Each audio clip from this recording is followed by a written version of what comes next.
ગાંધીનગર ખાતે ટ્રાફિક નિયમોના ભંગ બદલ સચિવાલયની બહાર કર્મચારીઓને દંડ. ગાંધીનગરમાં સચિવાલયની બહાર માર્ગ સલામતીના નિયમોનું પાલન ન કરનારા કર્મચારીઓને ટ્રાફિક પોલીસે દંડ આપ્યો છે. આ કેમ્પેનનો ઉદ્દેશ્ય હતો માર્ગ સલામતી જાગૃતતા વધારવી અને નાગરિકોને ટ્રાફિક નિયમોનું પાલન કરવા પ્રેરિત કરવું.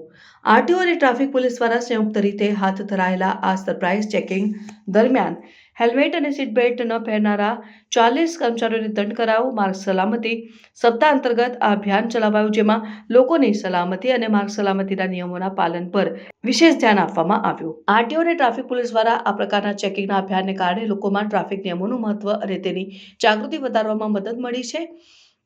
કર્મચારીઓને સચિવાલયની બહાર માર્ગ પર હેલ્મેટ અને સીટ બેલ્ટ ન પહેરવાને લીધે તેમને દંડ કરાયો અને સલામતીના નિયમોનું મહત્વ સમજાવવામાં આવ્યું. ટ્રાફિક પોલીસ અધિકારીએ જણાવ્યું કે આ પ્રકારના અભિયાનનો મુખ્ય ઉદ્દેશ્ય છે નાગરિકોને ટ્રાફિક નિયમોનું પાલન કરાવવું અને તેમનામાં માર્ગ સલામતીની જાગૃતિ ફેલાવવી.